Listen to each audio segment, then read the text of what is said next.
Hello friends, welcome to Pushing Cardboard 37. I have a couple of interviews this time, but a little different than usual fare. The first is with Dan Bullock on behalf of ST-HistCon. He's here to talk about the Summit Award and the new Bobby Nunez Award. And then I have an interview with Rob Bottos. Rob is the founder and manager of a wargaming convention in British Columbia that's been going for so long, they now call it Bottoscon in his honor. He'll give us an inside look at creating and running a convention. And then, of course, I don't want to forget talking about games, so this episode I take a look at Arabian Struggle, a cool new three-hander from Catastrophe Games that covers roughly 1890 to 1930. And then, of course, news, new additions to the collection, and all the regular falderall you've come to expect. This episode of Pushing Cardboard is sponsored, as always, by Noble Knight Games. If there's a game you need, they've got it. In their recent free international shipping sale, I bought a whack of stuff I hadn't seen at my local store for ages. I encourage you to try them out. And if you do, of course, please use the link found in either the newsletter or on the website. Go grab it. That way I'll get a little kickback and be able to feed my addiction. And tell you about it. Hey, we're in this together, right? News. First up, as always, there are links to all the news pieces in the newsletter, so look there if you want more information. Should also be in the show notes on YouTube. First up, there's a new game company starting up. Wharf Rat Games is the brainchild of designers Ryan Heilman and Wes Crawford. Rather than just publishing their own designs, they are actively seeking submissions, so check them out whether you're a designer or a player. My highlights from the latest GMT update. As always, there's too much to mention at all, but here's what caught my eye. Well, sounds like I, Napoleon is selling like hotcakes. I'm still not much for playing solo games, but this one is pretty compelling. GMT is looking for designers for solo modes for their games. If that interests you, contact Jason Carr if you want to participate or design one. And GMT is now carrying Shakos games. Regular listeners will remember I'm a big fan of their Napoleon 18XX series. Hopefully this will help more people find them. Now shipping from GMT is Next War Iran and Normandy 44. Up next in September is Labyrinth and Red Dust Rebellion. I think that last one's going to be a big one. New to P500 is Stepping into Hell, another volume in the great battles of the American Civil War. And as well, there are reprints of Downfall, Pendragon, and Vijayangara. Yeah, close. I'll get that one of these days. The reprint of the 5th edition of the Russian campaign has been removed from the P500. There's no real explanation why. This surprised me as the first printing sold out very quickly. I guess I'm suddenly feeling glad I grabbed a copy while I could. I don't know, maybe John Kranz and John Edwards like the Compass reprint better? I find that hard to believe, but given John Kranz works for Compass, maybe they just wanted to have it in the one place. Anyway, it's too bad we're losing the 5th edition. Hope maybe it'll come out somewhere else. Who knows? The fall weekend at the warehouse will be on October 17th to the 20th, 2024. I'll be missing that one as I'll be at ST-HistCon a few weeks later. Speaking of ST-HistCon, they're now accepting nominations for the Summit Award. More on that later with Dan Bullock, of course, but just a reminder that there's a link in the newsletter and in the show notes about that. And then another new game announcement from Neva. Steel and Sea, Columbus's Voyages, a history area placement game that features more of Neva's signature art style. Revolution has released Steve Carey's latest Blind Swords game. Shiloh, first day, is exactly what it says. And yet I think even with just being the first day, it may be the largest game in the series so far. It's a 2-mapper to play the full game, but there's plenty of smaller scenarios. And I'm pretty sure I heard that Revolution has included some smaller maps so that you don't have to haul out the full thing when playing the smaller pieces. That's a great idea. I wish it happened more often with more games. I haven't seen it yet, but if all goes according to plan, I'll be teaching Grant from the Player's Aid Blind Swords using Shiloh at ST-HistCon. That should be fun. Grant versus Grant playing a battle featuring Grant. I want to give a shout out to a review that I've done for the Pushing Cardboard website. Not everything makes it onto the podcast or the video channel right away. So if you want to look at the Soft Underbelly from Sergio Chavez, or Xiavi and Dissimula. Check out the website. Plenty of pictures in the review there as well. A lot of times I get press releases about sales or Kickstarters that begin and end before I get the next issue out. So they never make it into the podcast. But bucking this trend was Lock and Load. They emailed to say their summer sale is still on, and I think it actually lasts until the end of September. So you still got time to grab a deal. What's on the table? I've been playing Clash of Carriers from ATO Magazine number 58. There were a few initial hiccups with the Vassal module, but the module designer straightened those out quickly and we were on our way. This is the Battle of the Philippine Sea. I'm the Americans and Mike is the Japanese. We had a few rules questions in the early going, but now we're making pretty good progress. Like all World War II Pacific games, the challenge for the designer here is hidden information. This designer's decision is to have counters for all the different task forces, but the contents of the task forces remain hidden until successfully attacked. Of course, those task force counters are on the map, so not hidden at all. Instead, you have to search the hex where the enemy task force is. You may find nothing. You may find the exact contents of the task force, or you may find an incorrect listing of the ships. Depending on the role, the owner can sometimes increase or decrease the number of each ship type found by 1 or 2. If you do successfully search, you can then launch an attack. The defender may have combat air patrol up defending the task force. So whatever of your force makes it through that, then has to face the anti-aircraft from the target, and the ships around the target, and then finally, if you got anything left, deliver your ordnance onto your target. I have to say that part has all been great fun. He found my task force with the Hornet in it and a few capital ships, and he's just been pounding me. My Kappa has been doing a much more successful job than they have a right to, and my AA have done fairly well as well. So I managed to fight off the first wave of attacks with just a couple of hits on the Hornet, but we're right back in the middle of his second attack from a different task force. I'm afraid the Hornet might be the first carrier sunk this fight. Oh, I forgot to mention, it's a chit pull game, and the chits are of each of the task forces.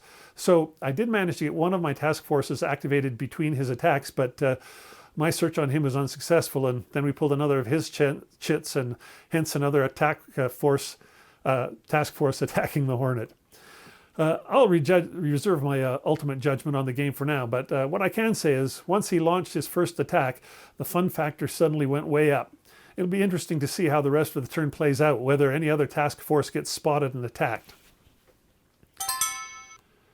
New games to the collection.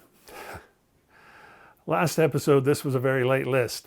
I totally make up for it this time, as this list is huge.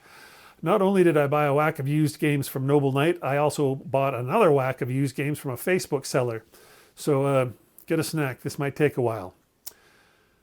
Thunder on the Mississippi, Grant's Vicksburg campaign. This was a pre-order from MMP and it just happened to come in a busy month. The Soft Underbelly, 1943 to 45, ditto, another pre-order. And then Battles for Napoleon, Volume 1, Eylau 1807, my third pre-order that all happened to arrive in this busy month.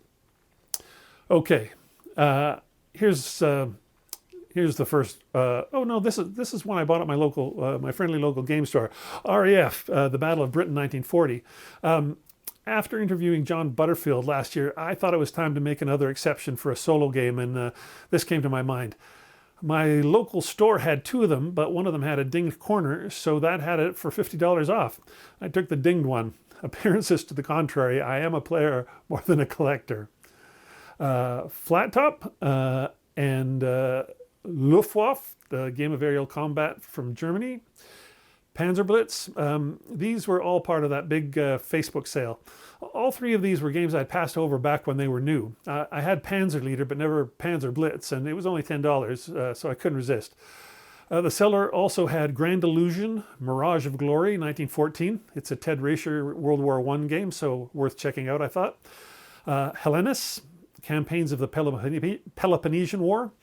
I've heard mixed things about this game, but it was another case of great price, so worth a look.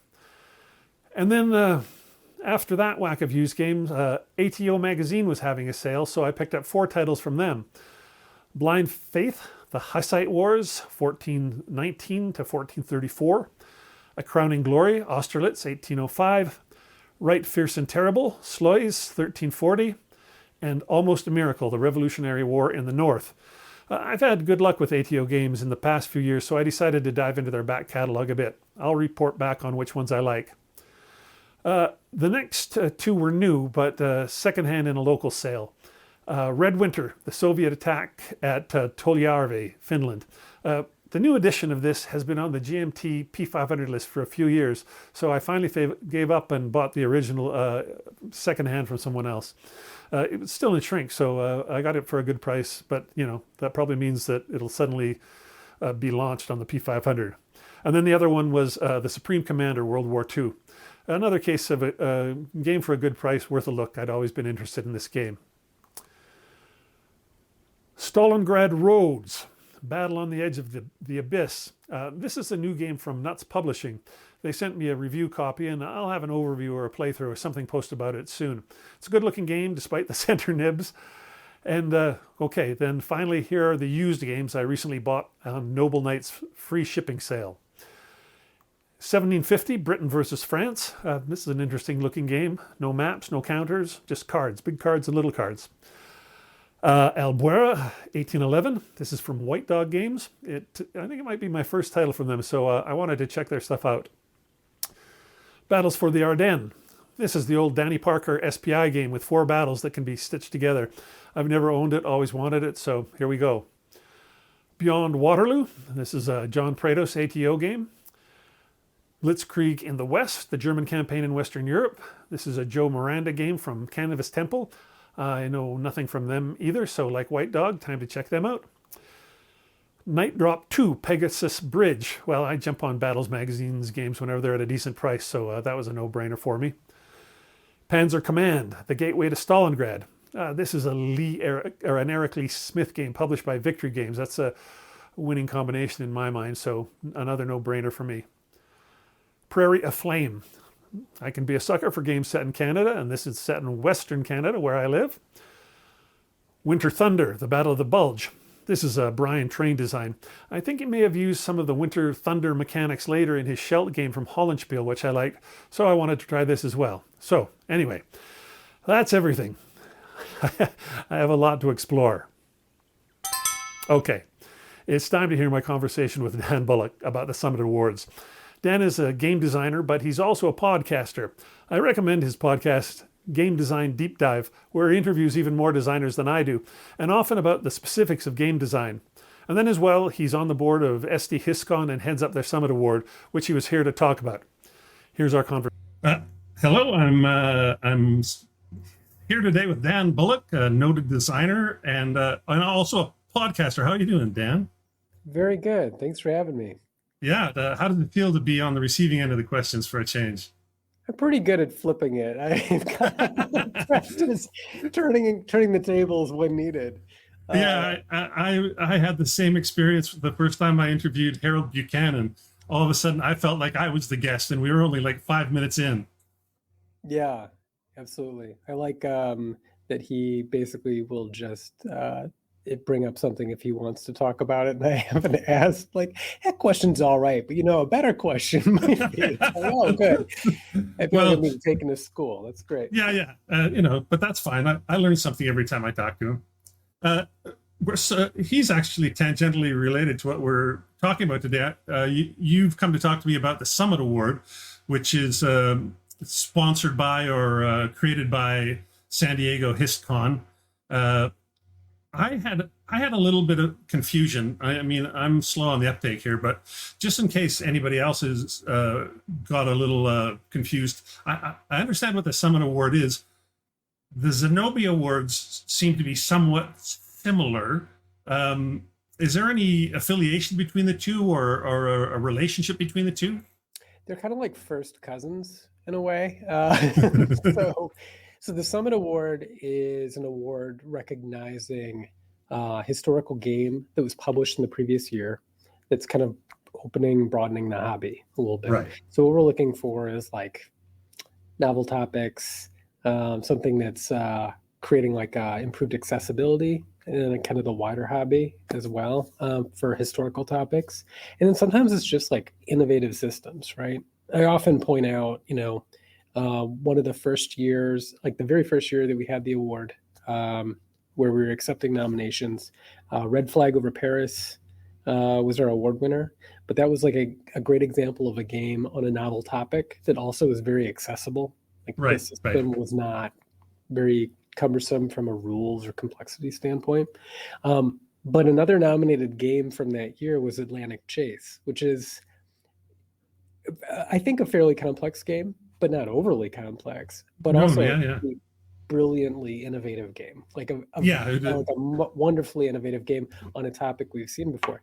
So I think that that's kind of an interesting set of criteria when we're talking about an award, because you can see how it can lean into one of those things or another thing, but it's very unlikely that one game's going to hit absolutely everything. So it makes like for a pretty rich conversation about that game.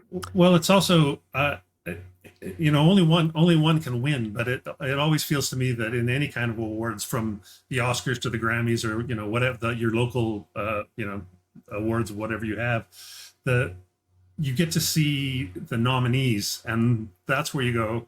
That's where you can see all the different ways that the nominees split in or slot into your category. Absolutely. I think,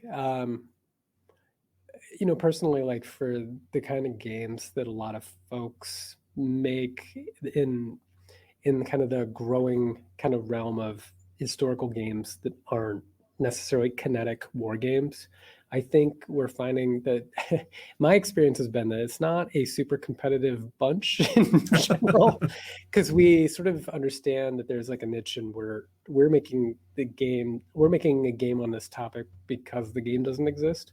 And if you were super competitive about it, if you thought that you had the next Magic the Gathering on your hands, or the next Root or something, you'd be kind of diluting yourself anyway. But I think in general, like there's this more kind of supportive atmosphere, and I actually think like wargaming is generally like that too. It's kind of funny, like how many designers are kind of working in very similar historical spaces in terms of the topics covered and things like that.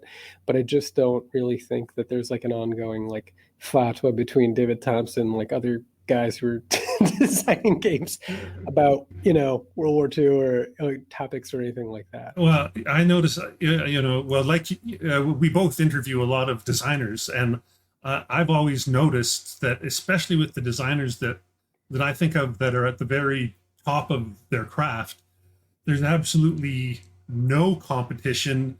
They're completely interested in each other's designs, because they might find a mechanic or something that will open up something in their own design, and there's no feeling of, oh, they stole that from me, or Yeah. it is a very open thing. We think, because there's so many games coming out every year, we think we're bigger than we are, but we're still just a tiny niche in the overall board gaming hobby. Absolutely. I mean, I think to your point, in general, like if you're at all clever, you probably don't have to worry about other people, kind of stealing your thunder. Like like I think I'm probably a little bit more protective of a topic when I haven't got the prototype done yet. If I'm like still doing the research stage, I usually don't like talking about a project until it's kind of like either very close or I'm already kind of testing it. But that has more to do with my motivation to like do it. I think that if someone tells me that they're writing a book, but they just keep talking about the book, my assumption is they're kind of stymieing their own effort to write it. But if they just have that like just below the surface and they can't share it unless they write it, I feel like they're going to be pushed to like finish that. So Yeah, I've noticed that. I've noticed that with writers that I know, that often they won't talk about a project until at least they've got started on it. mm-hmm. Because otherwise, as you said, they feel like they're just talking about it and they're not doing anything. So a lot of them are really smart about like censoring themselves that way, in order to, if they get started on it, then they feel like they can talk about it. Absolutely. Well, So I think that's kind yeah, of like where the Summit Award is yeah, versus yeah, yeah. the Zenobia Award is really about trying to improve diversity within the community of designers of Right, historical right. games, right?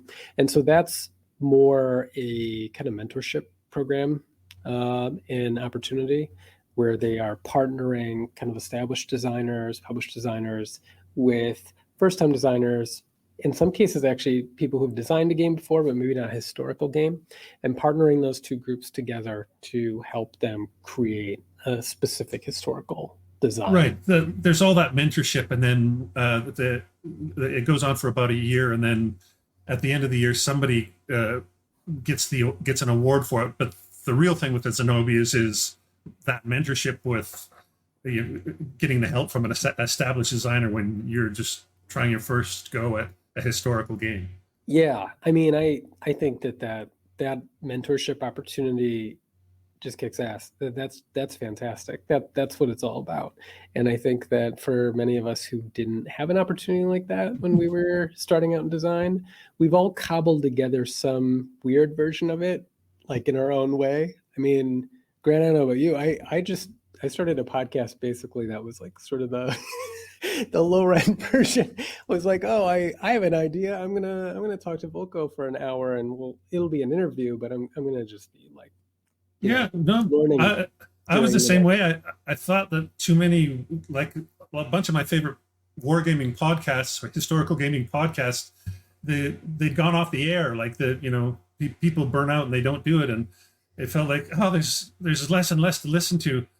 So I wrote to Mark Johnson from War Games to Go, and I said, hey, your sound quality is already really good on your podcast. I'm thinking of starting one. Got any tips? He gave me a couple of things, and away I went. And that was the limit of my mentorship.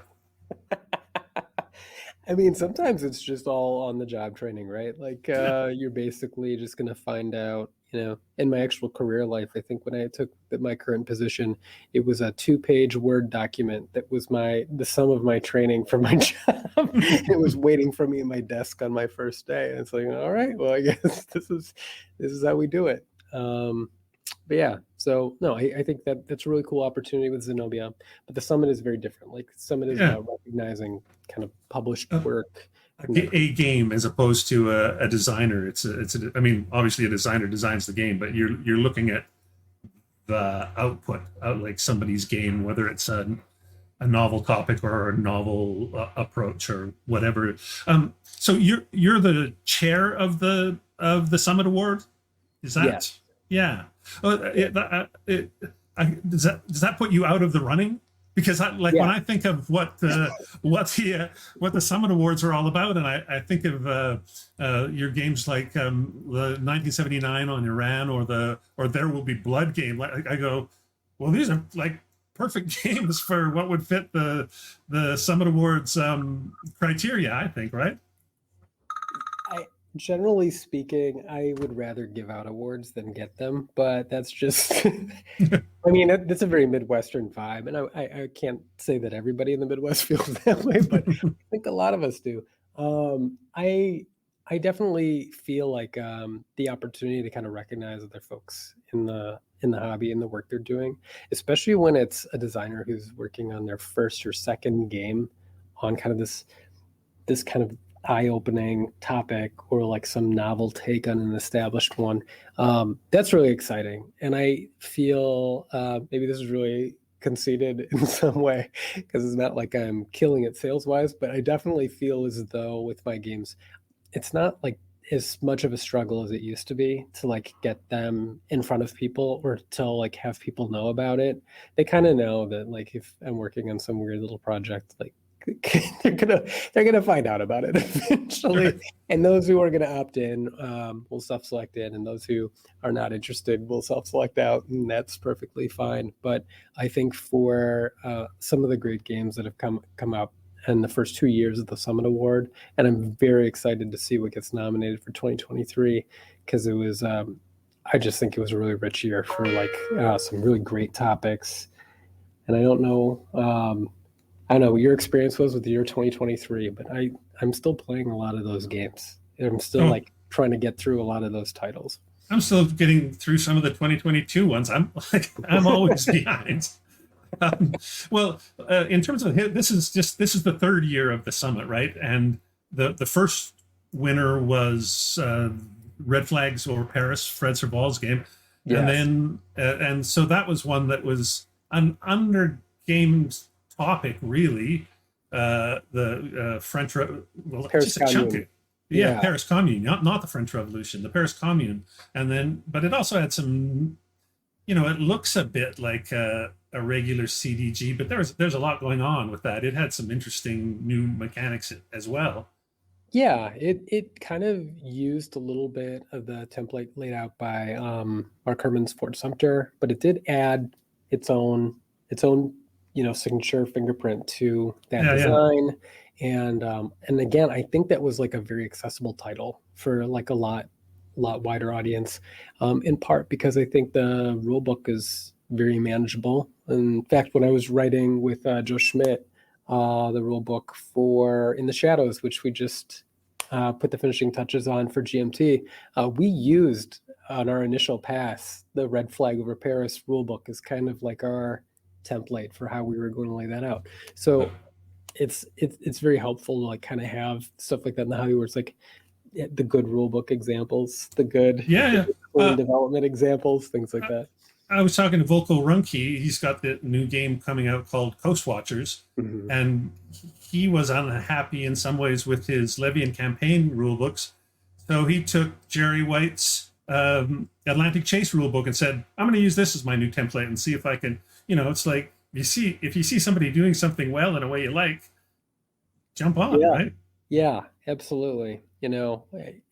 As a musician, like there's some people who will speak ill of the notion that someone would have their hand in the pocket of the person in front of them. But as long as you understand that everyone's got their hand in the pocket of the person in front of them, then the only lesson really to be learned is don't come with empty pockets. Yeah, there's no new notes. There's no new chords. So, the second year's winner was Votes for Women. Tori Brown, yeah. Yeah. It was published by Fort Circle. And again, like just criminally undergame topic. Totally. Yeah, it's kind of wild that there was like no game that I could really conceive of, within like kind of modern board gaming about the women's suffrage, and then the vote and Votes for Women came out, I think, like about a year apart, maybe tops. It's just right. The other one is Amabel's. Amabel Holland's game. Two came out just like that. Yeah. But still, like, yeah, and again, totally even there, undergame, it's like, when we even see games that are covering the exact same topic coming out around the same time, I mean, the difference in how you can portray those topics and model them, it's like so stark, and it creates very different player experiences. And again, it kind of dispels this notion that we're going to be super competitive. Like, I think that, if you're making a game, and there's no game currently covering the same topic that you're designing for, there's a part of every designer that wants to get out there first with it. And it's in part because when you design the first game on any topic, you're doing a lot of the heavy lifting because you have no forebear, nothing to model your design on. You're modeling your design completely off of the reading. You're kind of going in somewhat blind. And I think that when these games are kind of done, simultaneously, but independent of one another, it is really fascinating from a player standpoint to like see how different those models can end up looking when they reach application. It also proves the point of like that you don't really have to guard your topic, because two people working on the same topic at the same time come up with completely different games. No, you're right, Grant. I think that sometimes we forget, like when you're designing something, you think that if someone read the same stack of books as you, they're going to somehow come up with the same game. And then you have to remind yourself, mid-project, you're like, no, I'm a weirdo. I'm pretty sure this is going to come out my own uniquely weird way. And that no one is going to do the exact same thing. Everybody's got their own unique weirdness, which is what makes the hobby great, right? And exactly. I don't know, maybe I'd be more inclined if I had a new mechanic or a new way of doing things. I might be more. I might protect that a little more. But just the topic, I don't think it's going to hurt anything. I got a few friends who are playwrights, and they never worry about that either because they go, if there's 8 people writing a new play on the same topic as me, like how many of us are actually going to finish it? And every play is going to be completely have a completely different take on whatever the topic is. So it's not such a big deal. No, that makes sense. Well, we're talking about the Summit Awards right now because nominations are open, and tell us about the nomination process because it's an open process. Everybody can participate. Yeah. Yes. So we have a call for public nominations that we're putting out. We've got like a mailing list associated with SD HISCON from people who've registered for past events, people who may have received like the conflict of interest scene. It's kind of a growing group. And then we've also got folks who will find the link on social media through shows like Pushing Cardboard, and then they'll be able to participate. But basically what we're looking for is a call for public nominations, and that'll inform one of our 4 nominees for the Summit Award. And then what'll happen is after our public nomination process comes to a close, then our advisory board and our committee will then meet and we'll convene to basically nominate another 3 games from 2023. And then what will happen is when we have SD HISCON in San Diego in November, at the event, what we'd like to do is then try to demo each of the nominated games. That can be a challenge sometimes because, occasionally the designers are not going to be available to come to the con. Or maybe we nominate a game and it's a solitaire game, which makes for a weird con experience. But I think that there's ways that we can kind of present on the game or kind of show people the game and kind of facilitate. What we want is eyes on everything that gets nominated, right? And it's kind of cool at a live event to be able to direct folks to, hey, come check it out. It's like a little petting zoo for games. This is the stuff from last year in the hobby that we are really intrigued by, and we hope you are too. And we'd like to get, kind of like players to sort of interact with those types of games and see what's kind of coming and like what the next wave of the hobby looks like. And it is weird to say next wave when you're talking about the year before. But when you do those demos, if you demo the 4 games and I'm guessing that then the next stage is your committee then picks a winner. Do you take the feedback you get from the people that are playing those games in San Diego? Does that influence you guys at all, or do you watch that to see like how people are getting turned on by what they're playing? I'll be honest, I don't know how much that influences the committee and the board, but it influences me quite a bit. Right. I think, as a designer and as a player, like the experience is a huge part of like what you're trying to kind of foster. And it's hard to see people interacting with a game in a positive way and not be swayed at all by the fact that they're having fun with it. Just like it's very hard to, watch a play test of your baby out there on the table going poorly and not be like, this needs some work. It needs a little more time to bake. So I think having that kind of same disposition, I can't help but apply it to even these games I'm demoing. Last year, Grant, I was demoing Rob Dulesky's Fire and Stone, Siege of Vienna from Capstone. It's just a beautiful game. And I think it's very accessible.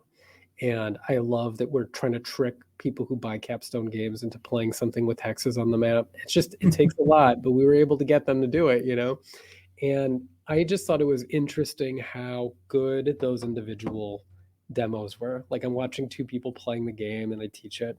And they were really pretty riveted with kind of like where that kind of the overall narrative arc of that game went. And I thought as I'm teaching it kind of for a game that has asymmetry and like different rules, just like there were a lot of really clever touches and things like that. And at that moment, to your point, I was like appreciating little things about Rob's design that while I noticed them when I played it, like amongst friends, when you're teaching the game to two new players, you appreciate then the ease of the teach and like Right. kind of Yeah. like what they're getting out of the design, that moment, like that they're playing something for the first time. So San Diego HistCon in the fall. That's no ends on November 11th, I think. Yes. So how far after that before you make your decision or My announcement? guess would be probably about a week to a week and a half, Oh, pretty because quick. we need to get it in before the holidays start kicking up, Yeah. and then it's Yeah. just going to be too difficult to wrangle everybody together to go over it. But yeah, so that would be the plan, and then we'd announce our winner shortly after. And just a backstep, one a bit. When does this call for public nominations? When does it close? If I people want think our to get in plan on would that. be to probably conclude the open nominations at the end of this month. Okay, end of September. I'll put a link up with this video and on my website. Well, I've already got an announcement on the website, but I'll try to get the word out for that. The other big thing that's going on with the summits this year is I mean, San Diego HistCon has had a tragic loss with the loss of Bobby Nunez, but you have a new award dedicated to him and near and dear to my heart because it's an award that honors content creation that's Yeah. related to the hobby. Basically, why don't you tell us about exactly what that is? It's not Yeah. just podcasts. No, It's more than that. it covers lots of different types of media. The Bobby Nunez Memorial Award is going to recognize outstanding content. And we wanted to do is for the type of content that we're looking at, it could be video, it could be a written article, essay, it could be a little series, it could be a podcast. But what we wanted to do was kind of touch on the folks that really invigorate the kind of enthusiasm that we see in the culture surrounding the hobby. So, I think that the games are one thing. When we think about the games and then the history that's being modeled in the games, those things are all great. But there's some really great conversations happening about the contents of the game, the future of the hobby, and also the direction of design, as well as like kind of what the player experiences look like. And while all that seems very artsy fartsy and vague, I think that it's actually contributing to a much more mindful hobby and kind of some of how intentional some of the content surrounding the hobby. Like when I think about, some of the great interviews that I'll get to listen to, I'm mostly like a written content podcast guy. I know some people are very big on videos and things like that. But there's just a lot of insight you can get into playing the same game on the other side of a great interview with a designer, or even like a fantastic essay or something like by Dan Thoreau, or like any number of different types of content. And it really speaks to Bobby Nunez's like contribution to as the first editor for Conflict of Interest Scene, which SD Hist was putting out, because it's just the look of it, the professionalism, but also just like the kind of conversations that could foster. Like it was trying to outline sort of like a clarity of purpose and sort of the mission statement of like what we were trying to do with SD Hist and how we wanted people to start engaging with the hobby. And when I met Bobby initially online, and Me and too. then we ran into him. I met him in person for the first time at Consum World Expo a few years ago, and like just the type of person who like really kind of has this magnetism at the table, like kind of brings people into games, and it's hard not to share his enthusiasm for those things. And so when he and Harold approached me about joining SD Hist, I couldn't say no. Like it's that enthusiasm is very infectious, and I think that that's what we're hoping to kind of cultivate in the people that we ask to participate in the board and the events, and just kind of continuing adding to that kind of gravity that brings more and more people into the hobby. I think the conflicts of interest, the online magazine that he put out, it's a perfect example of it sort of shows what SD Hist is all about and what these awards are all about. it's not like other websites or online magazines. It has Mhm. a really particular point of view, which is great. I love it. I also wanted to mention this award. It's like it's not for like a YouTube channel. It'd be for like a specific episode or a Yeah. specific series of episodes, or same thing with a podcast. It would be not for a season of a podcast so much as this episode is the one, or this series of 5 episodes on a particular Yeah. topic. It's that sort of thing. It's not just saying, oh yeah, I think Aardwolf is my favorite channel, or Yeah. or whoever, whoever is your favorite. They'll have It's to name it's the specific game he was clipping, the specific that's right. scotch And what he are we was drinking? drinking. Yes. Yeah, but it is that. It's like to say, Aardwolf did a great episode on this, and I think that's my favorite, or the Player's Aid, or whoever your favorite is. But that's what you're looking for. It's like something more detailed than I really like this guy. Yeah. No, and that can make it a little bit tough to single out sometimes, because there's a lot of people who they just have a really great body of work. There's other Yeah. people who it seems, there's like certain types of content like where it seems like a backhand compliment to just say it's about the overall volume that they have, or like how they keep up with these things. But anybody who actually creates content knows that's a lot of Work. work, and Yeah, yeah. to be able to keep up with that. So when I see some of the stuff that, like, whether it's like Player's Aid, Zilla Blitz, like just the churn, the content. Yeah. Like, I mean, personally, I do like a podcast season that's like 7 to 8 episodes a season, depending on how much I can stand. And I cannot imagine having to keep up with any more than that, because I like being able to put it down and then come back when my enthusiasm is reinvigorated. Well, we're both podcasters. I Yeah. do videos on the side, but podcasting is my main thing, like you. And I do 12, 13 episodes a year, so not much more than your ballpark.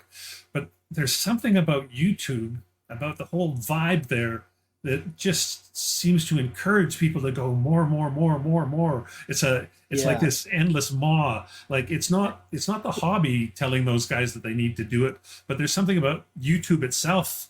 And if you watch any videos on how to be a good YouTuber, they're just going to encourage you to do more, shorter, faster, quicker, louder. Mhm. It's just like a more is the thing. And I think in our niche hobby, it's okay to slow down and go, like, I'm going to be a niche video guy.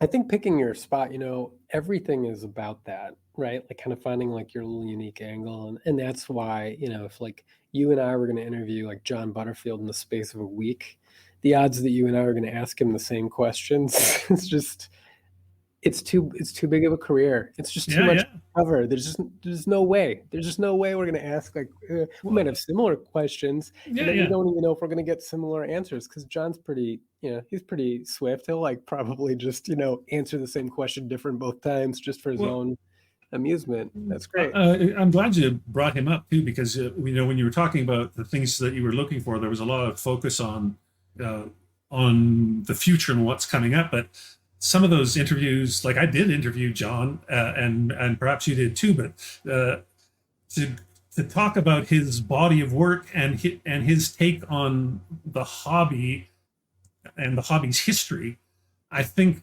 all of that looking back is a great way to not make mistakes looking forward. Yeah. So those interviews with guys who have been around for quite a while, I find them really valuable. No, it's really interesting anytime you're talking about like design, and especially when I know, like when I get interviewed and someone's asking about like what motivated like some specific mechanism or some element of a design, it's a mashup of a lot of things, right? Some of which you can't really figure out where you got the idea from, but Right. others are like Yeah. very specific. Like, you'll just be like, oh, well, that's actually a little piece of ambush. Like that's like Right. a little bit of ambush in there, or oh, this other thing, that's RAF. And then other things will be something like, oh, that's that clocks is from Blades in the Dark, this RPG. Like you should just like, you pull wide out, but some of it is just like going to be within that kind of lineage of, it's reverential somewhat to like other wargaming that's already been done and other historical games that have already been made, obviously, right? And yeah, I don't know. And it's like interesting, I interviewed last month Yoni Goldstein. He's doing this game on Chicago 68 on the DNC, right? Yeah, cool. Cool. It's a really cool topic, but it was like wild to me, like at a certain point, like we were just talking about Dunnigan for like a little bit, right? It's just like, I just love that guy's been in the hobby for such a short period of time, and he found his way to Dunnigan like right away. Right. Yeah. It's just great, and I think that's kind of like the interesting thing about the kind of contributions that folks make to this hobby, both as like content creator, like one of the first things that I watched on Players Aid, I think years ago, was like it was about Ranger. It was like not even about some new game at all. It was just like, oh, I can't find much on this. Hey, it's Ranger. Here's something. And it's cool because then later on I like buy like the Dune War for Arrakis game because I just want to play with my nephews or something, and they're doing an unboxing. It's like, all right, I'll have this on the background while I'm punching and doing some stuff. So yeah, that cool like kind of cyclical nature of the hobby and how we're all kind of informing what we do, and especially to include Bobby's award with the summit is just very natural, makes complete sense to me, because content creators really are what generate the discussion that drives the hobby. And like when I think of what got me into design, it's like two things. It's like I have to credit like Twilight Struggle, like Jason and Ananda's game, for being a big part of what got me back into gaming. But then the other thing is this woman, Maura McCammon, she wrote an article for Kill Screen, which was like an online zine about video gaming, and they sometimes touch on tabletop. But she wrote this article about A Distant Plane in Churchill, and it was about history is being covered when we make a historical game. And that's what got me to create that first design and really think about like, hey, like if I were going to make a game about North Korea, whose point of view would be modeled in it, you know what I mean, or who would be the focus point. And I think other designers, when I talk to folks who are working on their first designs at these conventions, whether I'm out in DC or San Diego, like they're talking about the conversations that are starting on these channels, on those essays, and these articles and these reviews. And so I think that's really germane to like everything that we're trying to do. It's still very important. Well, and we shouldn't leave off, you talk about the written word, the online blogs or websites, as well as the magazines. All that stuff's really, really important. I've got feedback on. I get feedback sometimes in terms of videos where somebody will say to me, "Hey, I'm interested in this topic, but do you just have a transcript of this or something? Because like I can read it faster than you can say it, and I can't. I don't have time to listen to you talk about it." And it's like, yeah, I dig that, because in general, I'd rather read something than watch it too, if I could, quite often. So I'm trying to put out more written content, but it's hard. But it's great that that's being included, because there's definitely a segment of gamers and people interested that are like, oh, I just want to read it. I can skim it. That's the way I like things, right? I mean, that's why like recognizing all these different types of content, it's like so important, because I think that there's it's not all generational. Like people are just they have a preferred way they like to listen to things. Like I like podcasts in part because like I always assume that people are sort of not listening to it, so maybe by osmosis they'll get a little bit of the interview, and I think that's okay. I totally understand that, because I like having that stuff on while I'm working and doing things like that. I listen to podcasts constantly when I drive. That's just like, I can't sit and listen to a podcast. I have trouble sitting and watching a video. It's like when I'm taking that information in, I like to be doing something physical at the same time, whether it's riding a bike or mowing the lawn or driving the car, right?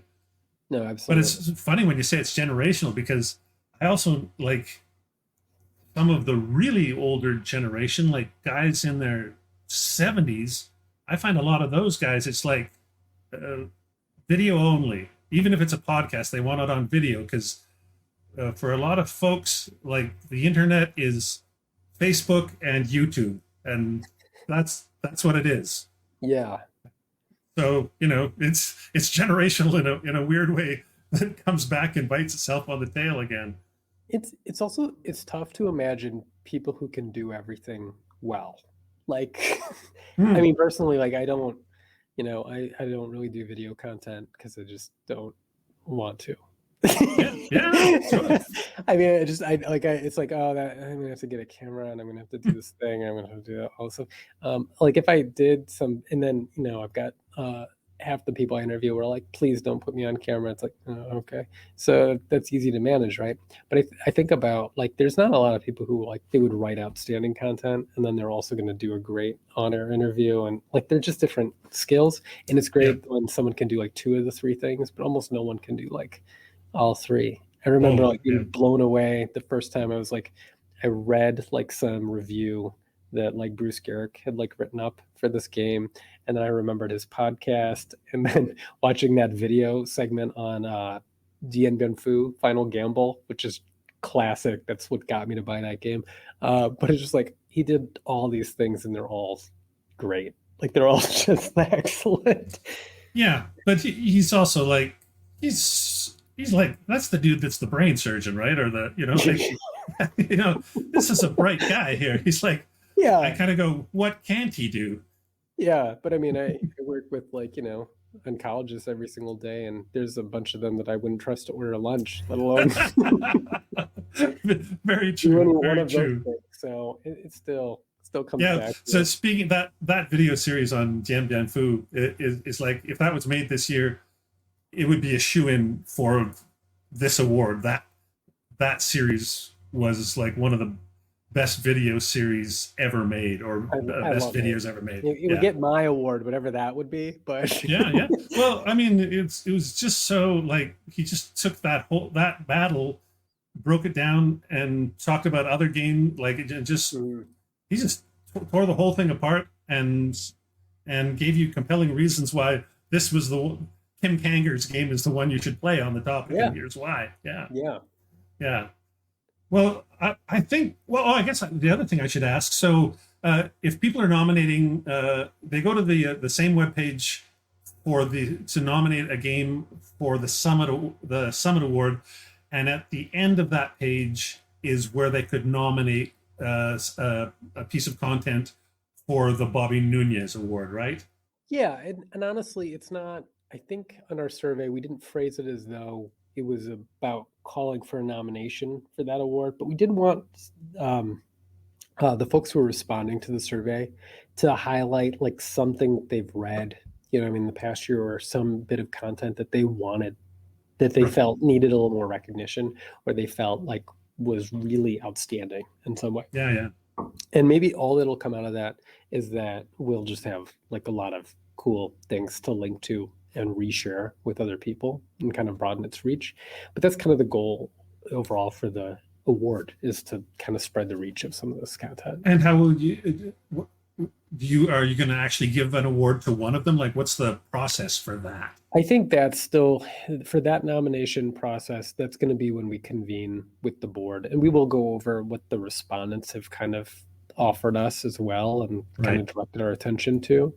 But for that one, I have a feeling that there's going to be a bit more input probably from the public response than just, with the game nominations for Summit.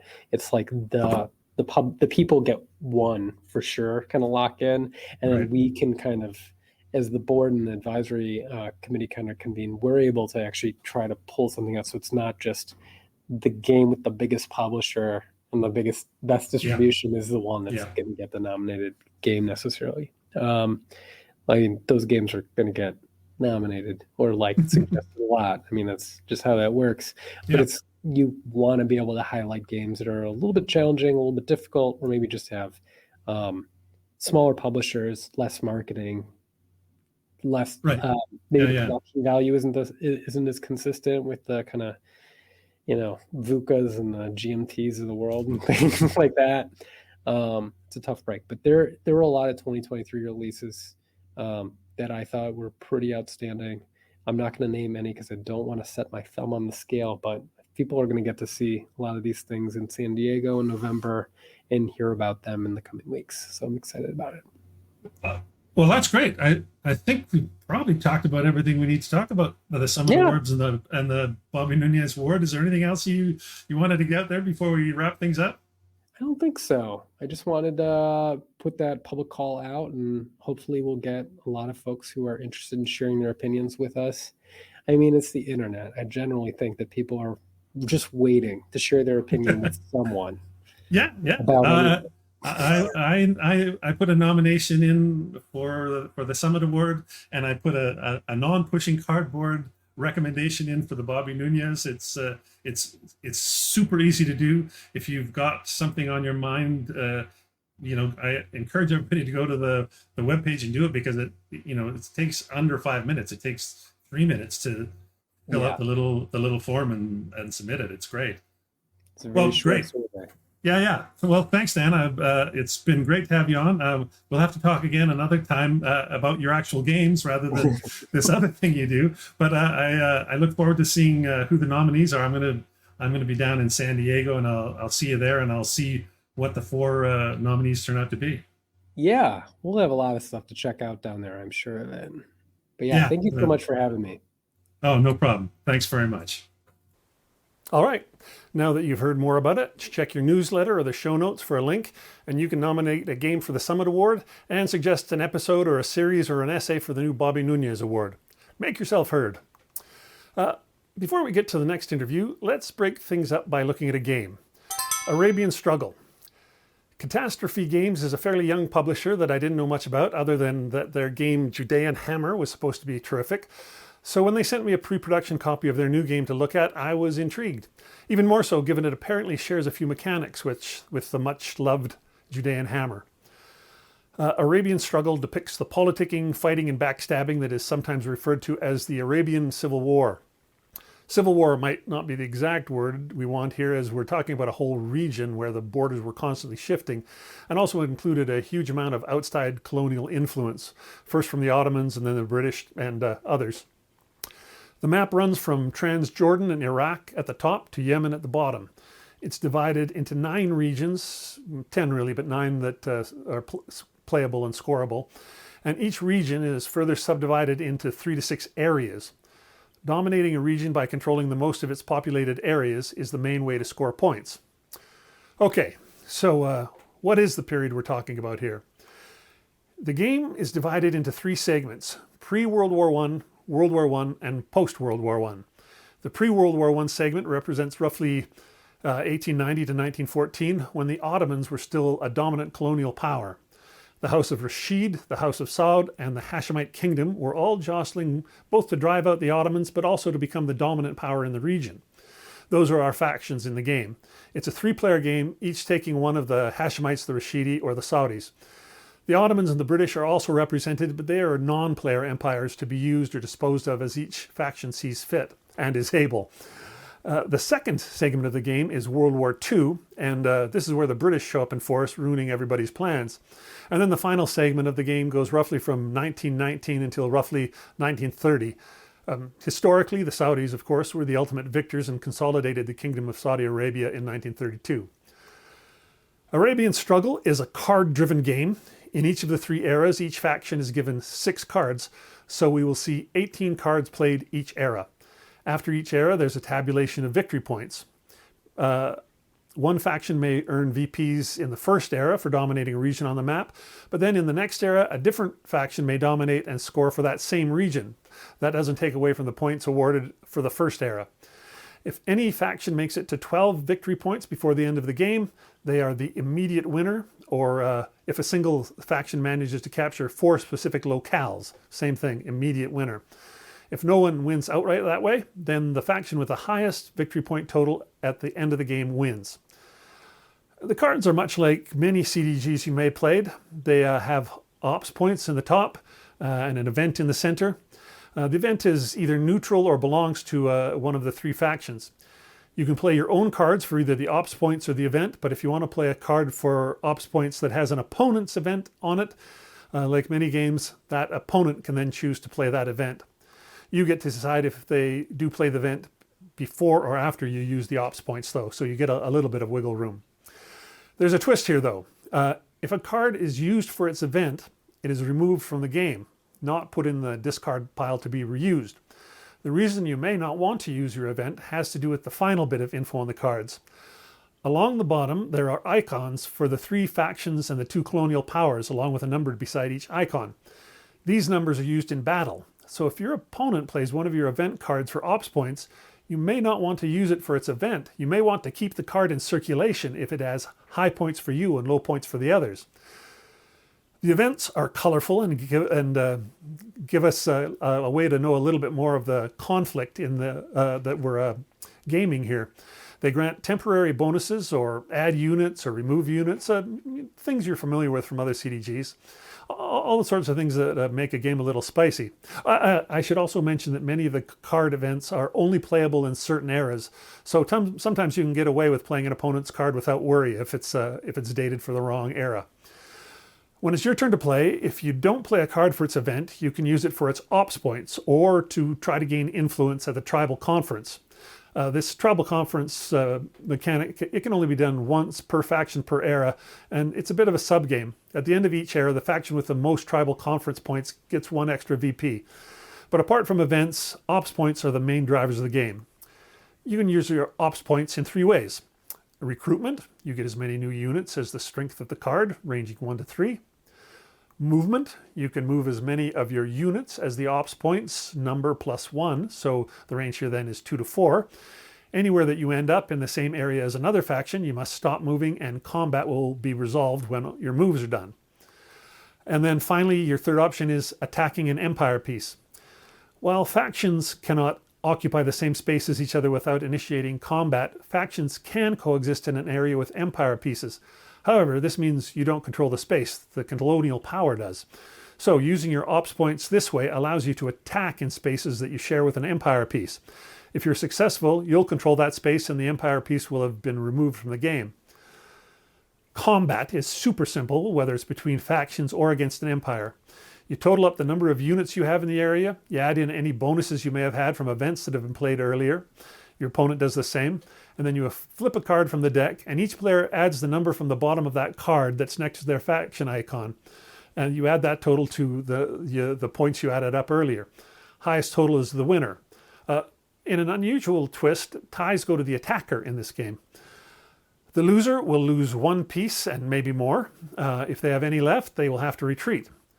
The winner has a 1/3 chance of losing a single piece. Not a big deal unless you're attacking with a single unit. The other big thing about combat is if you manage to completely wipe out your opponent and still have at least one of your units left, it's a major victory and you score 1 victory point immediately. A single VP is worthwhile in this game where 12 VPs will win it. One other thing to note about combat. The faction's battle numbers on the bottom of the cards range from 0 to 3, but the Empire icon numbers range 1 to 4. So don't come for the Empire unless you've got some extra units. They've got a bit of an advantage for sure. At the end of an era, after each player has played their 6 cards, there are a couple more things before moving on. First, each area has to be checked for overpopulation. There's a number in each area between 1 and 3 showing how many units the area can support. Any excess of this number are removed, and it happens. Not all the areas in a region are populated, so not all score points. But some of the areas that are populated only support a single unit, so you may have to move in with 2 or 3 units to fight whoever's there, and you may not have cards left to move your extra units out after the combat is over if you have extras left. And then there's the nomads. At the beginning of the game, 5 counters representing nomads are placed in various areas around the board. After the overpopulation purge, we draw a card and look at those icon numbers again. Each faction can move as many nomads as their number. This is important for 2 reasons. First, whenever a nomad is moved into a new area, the player with units in that area rolls a die, and there's a small chance that they might lose a unit. But more importantly, the nomads affect scoring as well. After the nomad movement each area, we're finally ready to score. Whoever has the most points in the tribal conference box gets a VP. And if there's a tie, for that lead, no one gets a point. But then finally we get to the big count. You're going to receive 1 VP for each region that you dominate. To dominate a region, you add up all the population areas which each faction controls, as well as adding in an extra point when there's a nomad counter in any of those controlled areas. Whoever counts the most in each region scores a VP for that region. If it's a tie, no VP is awarded. So that means there's 9 region VPs possible at the end of each era. Crucially, in any area where there are Empire units, no faction can control that area even if they outnumber the Empire units. You tally up the VPs, adjust the VP track, shuffle the discards other than the played events, and away we go again. Repeat through the 3 eras, and that's a game.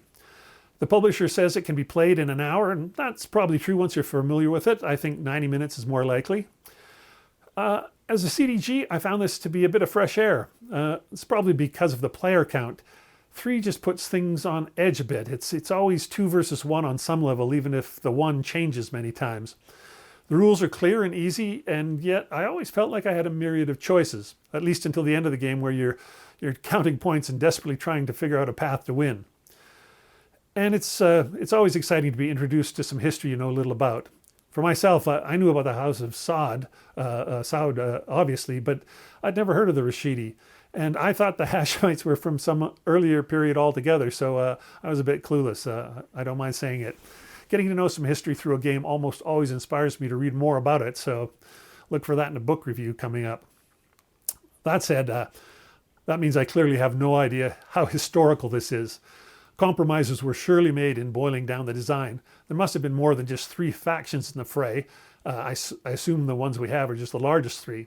As well, I'm sure that along with the Ottomans and the British, the French were also around and probably other colonial powers as well. But design compromises aside, it certainly feels like 3 factions fighting for control of a map.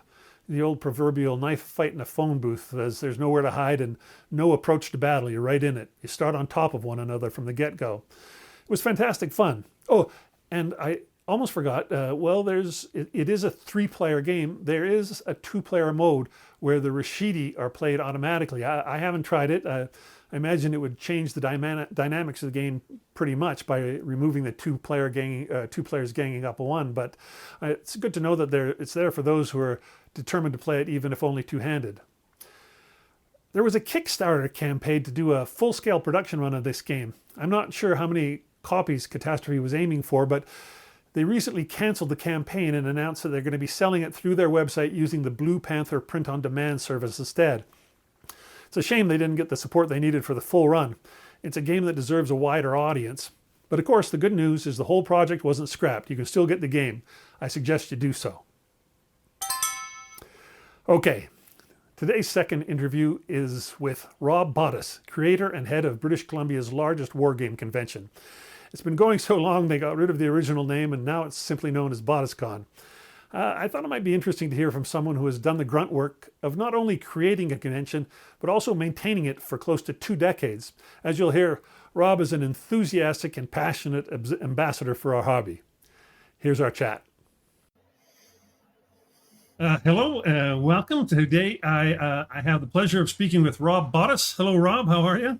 Good, Grant. Yourself? Pleasure to be here. I'm great. Rob, we're talking today because your annual wargaming gaming tournament is coming up, Bottoscon. You're the founder, the creator, the organizer. You're pretty much everything for this tournament, I would guess.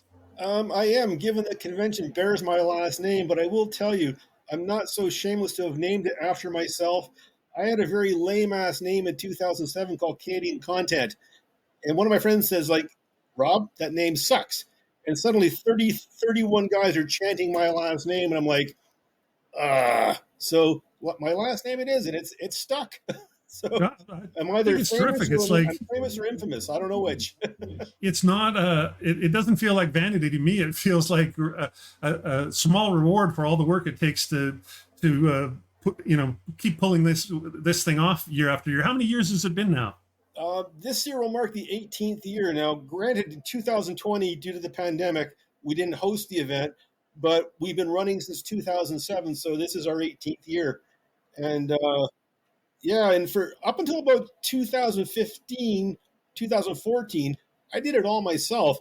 But then my friends were seeing that I wasn't getting to play games anymore. And they're like, Rob, you're the host. You need to play games. What can we do to help out? And because of my Tourette's, I'm a bit of a control freak. I have control issues, so it was really hard to let go and let people help me. But now I have some great staff that help out, and it's I get to play games, and in addition to being a host, I get to roll dice, talk to people, and have fun. But it is a labor of love. I mean, the stuff that goes. It used to take about a month to put the convention together, but it's morphed into all year long. I'm always thinking about what can I do to improve things, what can I do to get the word out, to make it a quality event that people want to be at for the hobby. How many people show up now compared to when you started out? What's the So I growth? started out with 32 people back in 2007, and every year I picked up about 10% growth. So we were at 32, then we were in our 40s, we were 50s. Well, this year for the last I'd say 4 years we've been 100 plus, and this year I have 128 people registered for the convention. And what counting my staff, we're almost at 140, and that's from all over British Columbia, Vancouver Island. I get people from Calgary, Edmonton. I've had people from as far away as Ottawa and Lowell, Massachusetts, and Jacksonville, Florida, flying for the convention. We had a guy from Sweden once, but he happened to be in Kelowna at the time for family business, and he heard about the convention and came down. But I can still say I had a guy from Sweden. Yeah, for sure. So just for folks who don't know, your convention takes place in New Westminster, BC, Yeah, which is next door to Vancouver. yep, the Royal If you City. want to think of it in a big way, it's basically a Vancouver convention. Yep, and Yeah, yeah, I mean it's Vancouver based. We like I said, but we get people from all over the area, which is great. Because I've been fortunate that I've been to other people's conventions, and apparently I'm a people person, and I can talk to people, and I've learned a little bit about salesmanship. So they if you offer a quality product, they will come, and I treat people like I want to be treated, and I make sure they all have a good time. So it's working so far. well, it sounds excellent. What you said you got about 140 people now. Do you have a cap on how many tickets you can sell to the event? Yeah, I have a soft cap of 125, and then it basically depends on what kind of games are organized because not everyone shows up for all. And we used to be 3 days. Well, now we're a 4 day event because the demand after several years, people are like we want to come there longer because for some of the guys, this is their 4 days away from their family. This is their gamers retreat, so they want to Right. maximize their fun. Um, and it used to be we were all just war gamers, but now I would say we're about 75% war games, 25% non-war games. So maybe some Euros, maybe some miniatures. This year we have one or two guys running some role-playing games. Um, we have guys, we have couples, we have families. Our youngest attendee was, I think, 12 years old a couple of years ago. And, Mason showed up and it's like he found his tribe. He's like, Mom, I want to come back next year. And Mason's been at Bottoscon for, I think, 3 years running now. Loves it.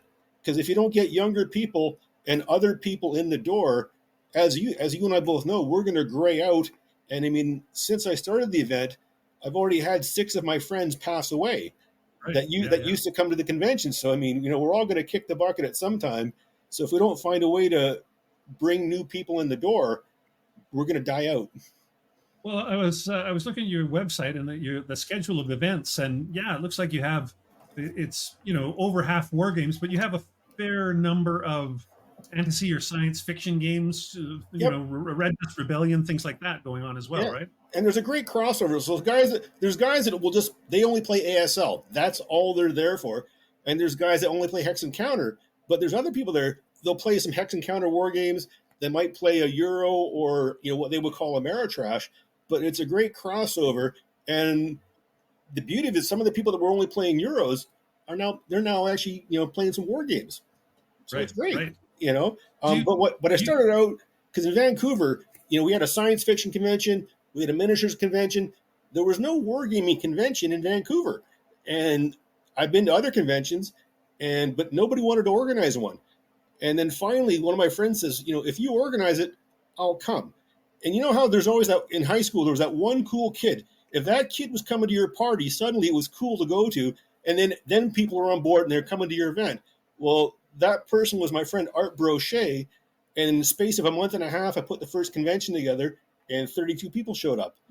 Right. And then a buddy of mine who plays ASL, he told his ASL friends, we don't have to rent our own space. Rob will provide the space where we can play ASL. And suddenly I had 10 or 15 ASL guys showing up on a regular basis, which really helped cover the costs. Yeah, yeah, absolutely. Well, looking at your schedule, you have a lot of scheduled events. How much? What would you say the proportion of scheduled play versus open gaming is? I would say at least 75 to 80% is scheduled because a lot of these guys, they already know what they want to play a year ahead of time. And because Right. they only have so much limited time, they want to maximize their gaming time. So they're scheduling what they want to play. Now, there's other guys that they don't like to plan. They want to show up and play. There's always some free tables available. But priority, though, unfortunately, is given to guys that schedule events because that's also the way my brain works. I mean, like I have Tourette's, a little bit of OCD. I like order and I like structure. And if you're going to come to the event, I don't want someone to show up that wants to play a game and not be able to get into the game. So I always encourage people, have a plan, but be open to trying something new. Like I have a couple of friends that they're running either light war games or light Euro games, and it's like drop in, drop out. So if you show up and you don't know anybody, there's still a chance to get into something. And I mean, I'll introduce people. I will I'll pimp them out to my friends so they get to play something. And in 17 years, no one's ever said I want my money back. I had a bad time. You know, they've made new friends, they've made new gaming connections, and they've had an enjoyable weekend. Well, it looks like looking at your schedule, there looks like there's several games too that are, there's plenty of games that are 2-player games or 4-player games or whatever, but there's a handful of games where it's like, well, we could take 5, we could take 3, we could take 9. There, you've got some flexibility there for people who aren't Totally. as scheduled as you are. And some of the guys are quite willing to teach. Other guys are like, they'll put on the schedule, you must have experience or knowledge of the rules. But I always encourage people, if there's a new player that wants to sit down, this is a potential person that's going to keep coming back. Let's be welcoming because we are all ambassadors of this hobby. And if we want people to support our hobby, we have to be a bit accommodating to the new people. Well, absolutely. The conventions are one of the best ways to get new people interested. Totally. I think they can be a little daunting to walk into the first time, especially if you're going yourself, not with a buddy. That's tricky. How do you make those people feel okay?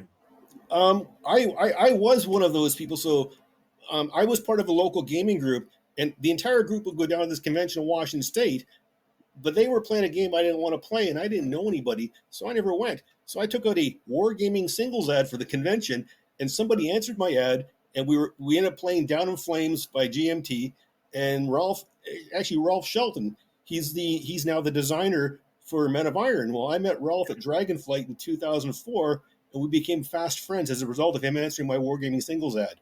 But I mean, if someone shows up and I don't know them or they don't know me, I'll take time out of what I'm doing and I'll walk around. I'll show them what's going on. I'll introduce them to people, and people have said, Rob, I really appreciated how you took the time to make me feel welcome, because also it's my last name on the convention, and you've got to be a good host, and I do my best to be a good host. Well, you host 4 or 5 games during the weekend as well, right? Yeah, I finally get to play games, which is great. Right. But just because they're on the schedule, I may have to step away. And so people that schedule games with me, there's always a caveat. I might get pulled away to deal with something, so please bear with me. Of course. The scheduled games, if I look at Jared Parker has a game of Medieval scheduled, and it's 3 to 6. That'll just be a single game of that. Or if somebody's got a game on there that's just a 2-player game, that's just one table of 2 guys playing it or 2 people playing it. Yeah. But some of the guys are welcome. People are welcome to sit down and watch.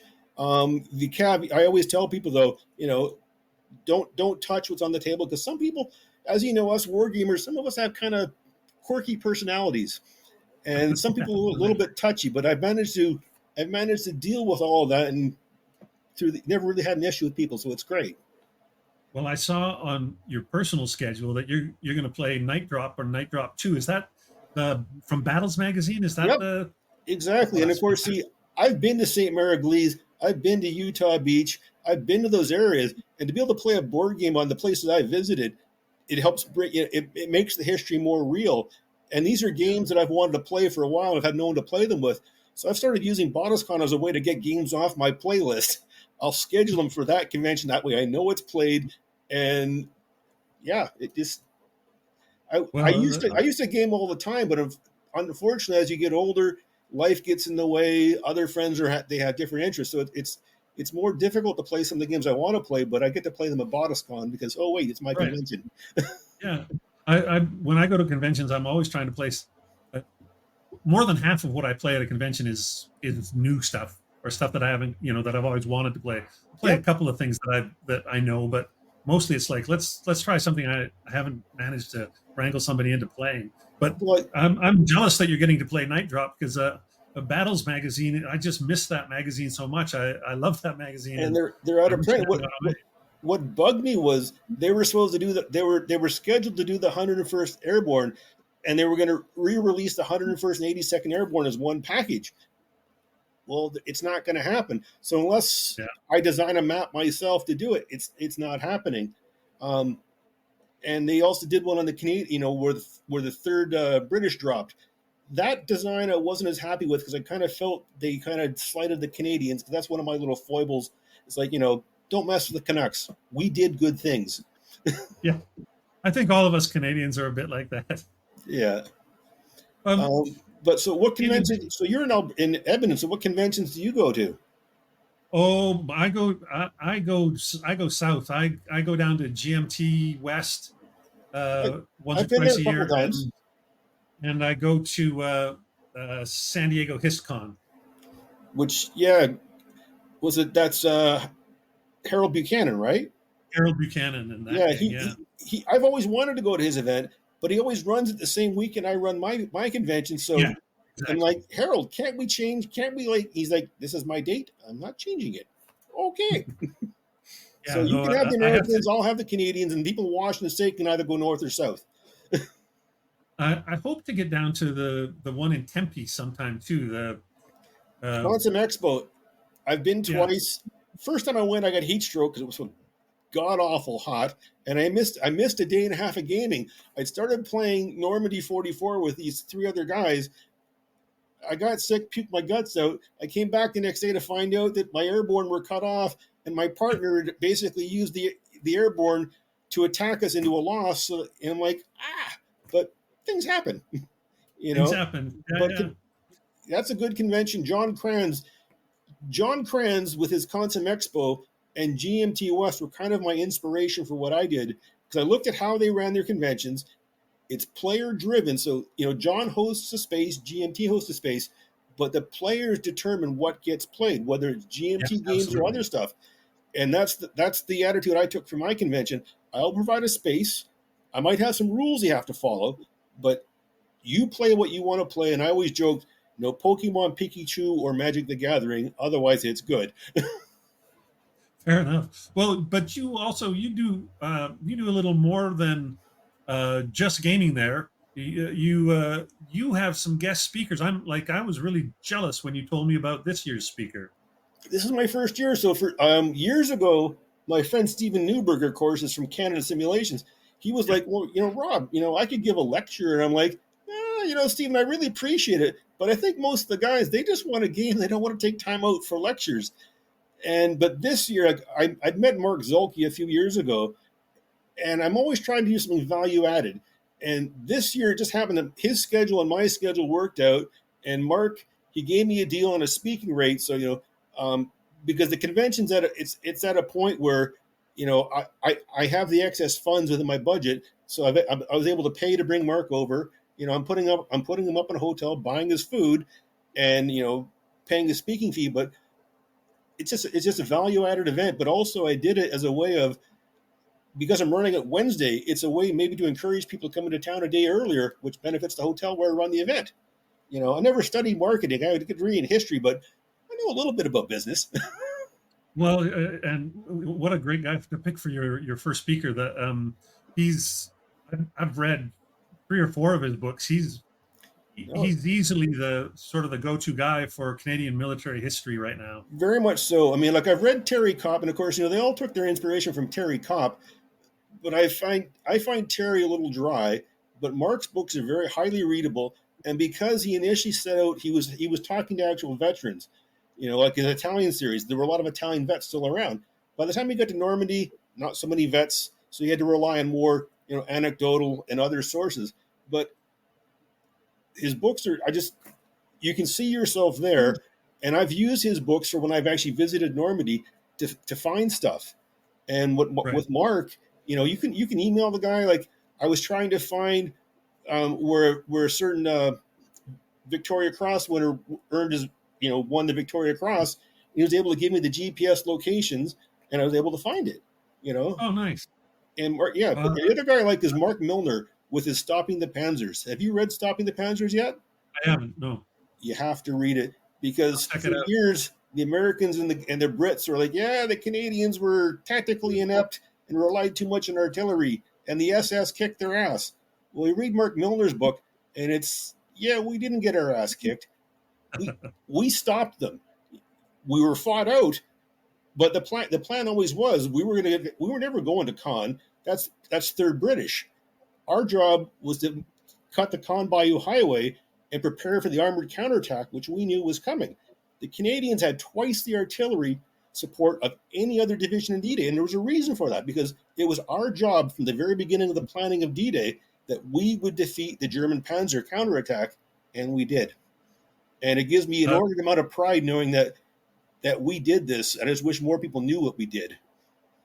yeah, yeah. Well, that's what happens when you're a smaller country. My reading of Canadian military history goes back so that most of the earliest books I was reading was Jack Granatstein because he was, if you go back to the 80s and 90s, there Yep. weren't a lot of guys doing this stuff. And he was the official historian of the Canadian Army, and I don't, as good as he was, I don't think he did us any favors. Like when some of his account of the Normandy campaign, you know, very short, and I mean Yeah. we did more than people think we did, and it's time Well, that those stories came to light. and they are for sure. Um, the other thing you've got going on, I see Brian Train's coming back, so you've got some demos coming. Do you have any other designers coming, or Yeah, Jeffrey Phipps. Now he designed that game on Gallipoli that GMT published. He's got a yeah, game on Mons, and he actually play tested that at Bottoscon. That's being published by Compass Games, but he's now doing a game on Bellow Wood in the same system, and he's just yeah. returned from Europe where he was doing some investigations around Bellow Wood, and so he'll be running a play test of that at Bottoscon. Stephen Newberg was a regular attendee. He always had something to demonstrate. Kerry Anderson from Microgame Design Group comes down on a regular basis. I And always make a didn't he spot. design that? Did Kerry Anderson just design a game for Revolution, He did the his World game War I game? on EAP, Death, Yeah, Death, great Death, game. Death of an Army. Well, Yeah, I saw that in the playtest version when he was playtesting at Bottoscon with some of my friends, and right. Kerry I mean, I met Kerry down at Consum Expo.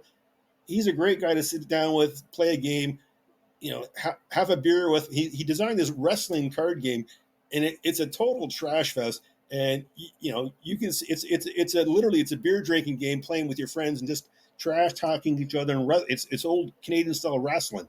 So, but I don't think he's ever published it officially. It's just something that he has. Kind of a perfect game for the end of the day, last night of the con. Late night, your brain is numb, and you want to roll some dice or play some cards, but you don't have to think too much. And it's a perfect game. Well, it's wonderful to have Brian there. I've interviewed Brian a couple of times, and he's so open Yep. and encouraging. He's a great guy, and he's such a prolific designer. If he's going to bring, he probably won't just bring one He one brings game demo. He's going to have a suitcase full of and that's Yep. not even all the things he's got on the burner. No, and he never ever. He just shows up.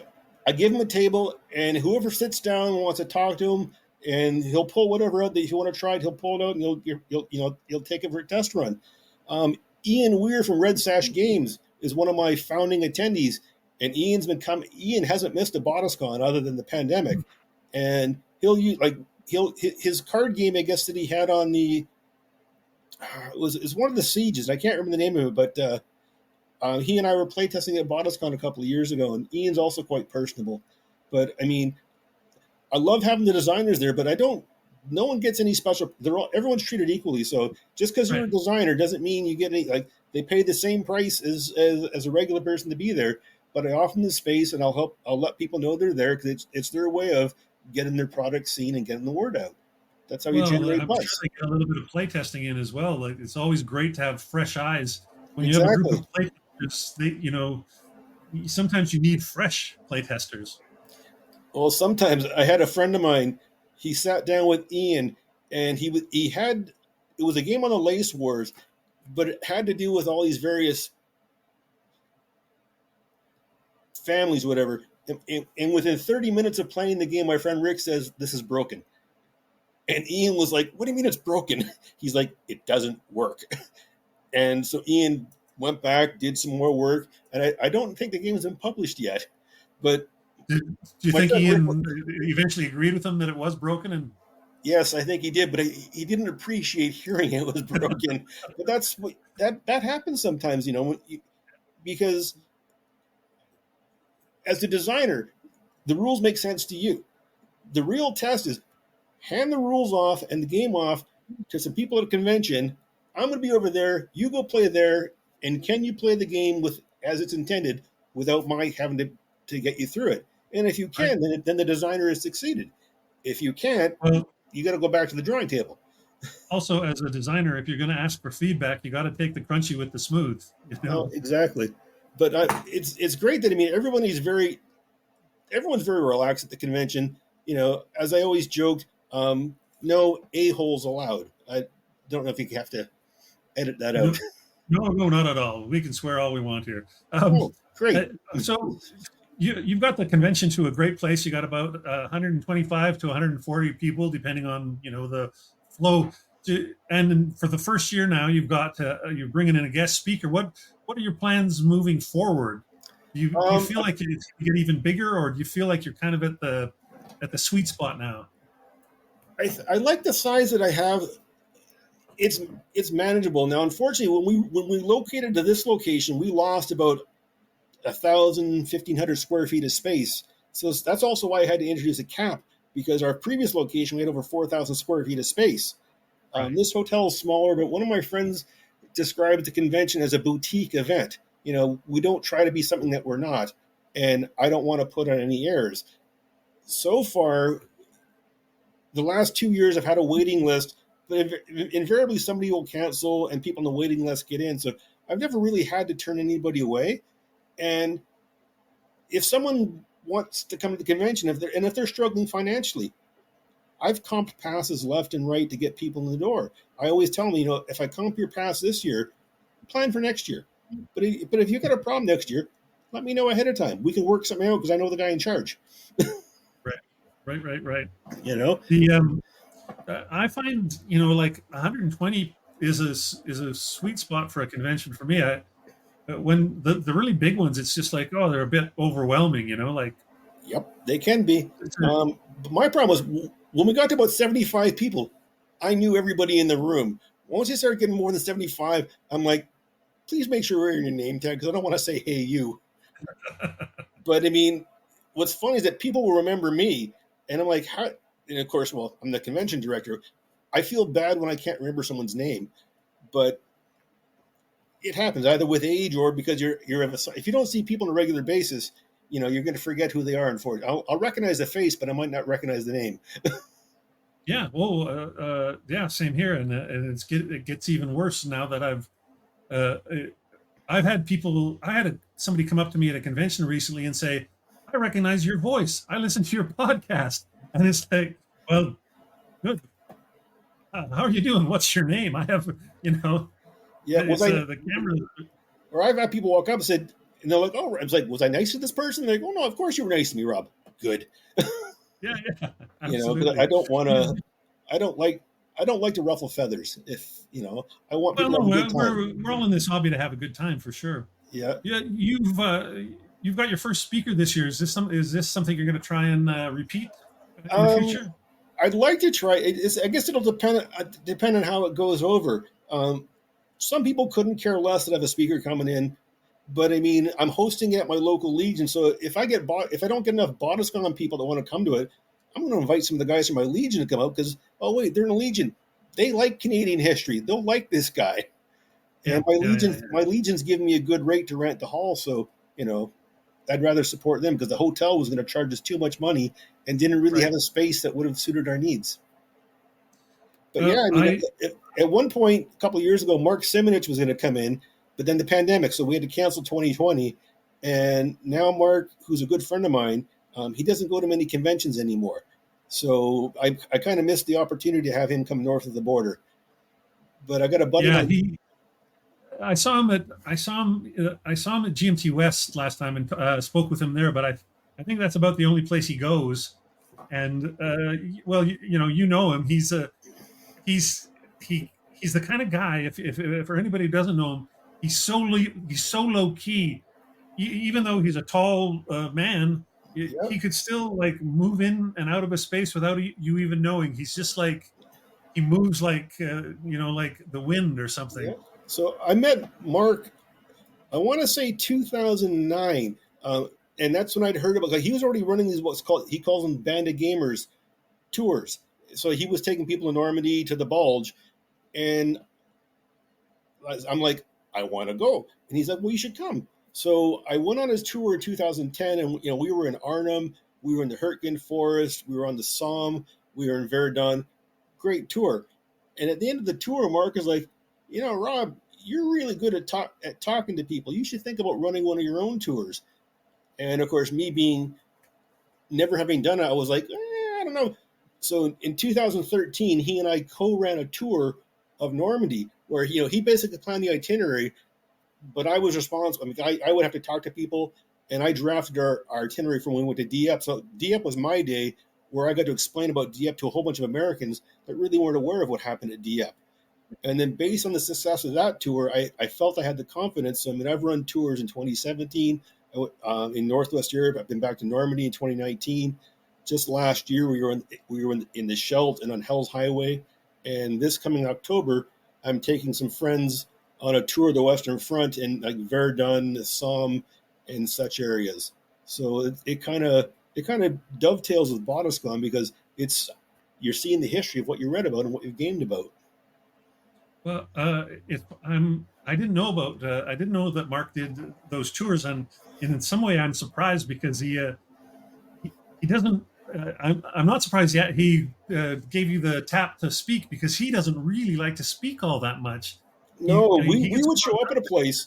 Like, we'd stop like on Mark's tours. He expects you. He'll take you to the places, but he expects you to have general knowledge of where you're going. And if someone on the tour knows more than someone else, they're welcome to talk to the group. Like we showed up at one place, and Mark's like, "Yeah, that's where the engineers blew up that bridge." Okay, do you want to share a bit more? And then my friend Mark Merritt said, "Well, no, this is who these engineers were, and they did this and they did that." And Mark he's very laid back. His tours like they sell out. Like he doesn't really have to advertise because he Right. has people that have been on multiple tours of his. And I'm glad. If I hadn't met Mark at GMT West, I never would have had this opportunity to see places I've studied about all my life, but never had the Right. wherewithal to go on my own. But now I have that confidence, and it's Well, it sort of feels like part of that confidence came from the convention as well. That that you become accustomed to speaking to people and herding cats. organizing and doing all that. And it's actually dovetailed. Like I was a scout leader for 16 years before. Like I was organizing scout camps and such before I started doing this. I left scouting after 16 years, and now I've been running a convention for 18 years, talking to people. And then I've run for elected office. I've run for elected office 3 times. And oh wait, talking to people convention prepares you for knocking on people's doors and talking to total strangers to try and find how can you connect over that short time span on a door to talk to somebody. And I'll get elected one of these days, maybe. Yeah. It's not a lot of time in Canadian politics. It's not about the candidate; it's about the party, right? And it's you can be in a tough riding. Like my son does the same thing as you. He's not running, but he door knocks, and he didn't win, but he learned a lot, and it was a great experience for him. And he's going to go out the next time and try and turn it around. And yeah, I mean, for me, after knocking on doors, like I've talked to some people from both extremes in Calgary. And after doing that, and at one point they sent me out to Drumheller to try and collect signatures for a candidate. I can knock on any door in British Columbia, and I will never get the reactions I got in Alberta. But for me, my passion is at the civic level, and in my particular municipality, there's no parties. You have to be able to work with everybody, because you may have a different philosophical ideology, but at the end of the day, you want safe communities, you want water, you want a clean environment. So it's how do you have those conversations to get to the point that you both want to achieve? And that's what I really like about civic politics. You have to be able to talk to everybody. And I love civic politics because they're non-party. It's really funny when people will vote for an idea and then they'll find out that the person that they voted for actually, if they had a party, it wouldn't be the one that you liked, but you go, yeah, but I like what they're into. So it's great. There's no party labels. Anyway, we should leave that. Exactly. We're going down a rabbit hole, as I was telling you ahead of time. That happens. It happens to me too. No problem. I think we've covered everything, but if there's anything else you want to talk about before we wrap up, let me know. I think we've really covered I think I got a good idea of what the convention looks like now. Yeah. The one thing is, so people always ask when it is. I've always run it the weekend after Remembrance Day, but if Remembrance Day falls on a Monday, I will run it the weekend prior, so that way I get a 4-day weekend. But there's never any gaming, because for me, November 11th, it's about honoring our veterans. I go to the cenotaph, I go to my Legion, I help serve food to what veterans we have left. But I don't want to take away. I don't want to have to make people make a choice between Remembrance Day or the convention. That's a choice I never want to force people to make. Yeah. Because Remembrance Day is Remembrance Day, and our vets deserve the honor and recognition that they so rightly earned. So anybody who doesn't know, then they can write it into their calendar. It's always the week after Remembrance Day, unless it falls on a Monday. Exactly, unless it falls on a Monday. And the only thing anyone ever has any questions, they can always contact me. I'm on Facebook. I've never turned anybody away. I've had friends that want to start up their own convention. I'm happy. I've always shared the information. Some people, they're very, they keep their numbers to themselves. They don't want to discuss their whatever. I'm an open book. You want to know how much I charge, what my budget is. I tell people that stuff, because I think nobody's in this to make a buck or anything. So we might as well share all the information so that more people can do it, and we can all enjoy the hobby even more. Exactly. We're seeing that with some publishers now too. Kevin Bertram with Fort Circle Games, he started his own publishing company, and every year he just publishes his complete financials and says, this is where we made mistakes, this is where we improved, and this is how much it all cost us. And it doesn't hurt him to do it. And if somebody else was going to become a publisher, that's probably some really valuable information for them. Yeah, I guess the only thing I would do is I should put a shout out. My friend Jeff Newell runs Game On. That's always in February in Bellevue. My friend William Schoenfeld has started up a convention called Game More that takes place down in Oregon. He's having trouble getting dates, but his is a smaller convention, but it's all war games. My friend Dan Carey has Puget Con.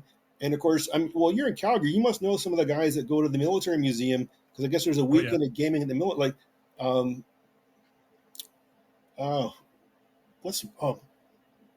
William, his last name escapes me. He's one of my. I've been at his house in Calgary, and I'm having a brain fart moment. But there's guys from Calgary that come down. Like that. But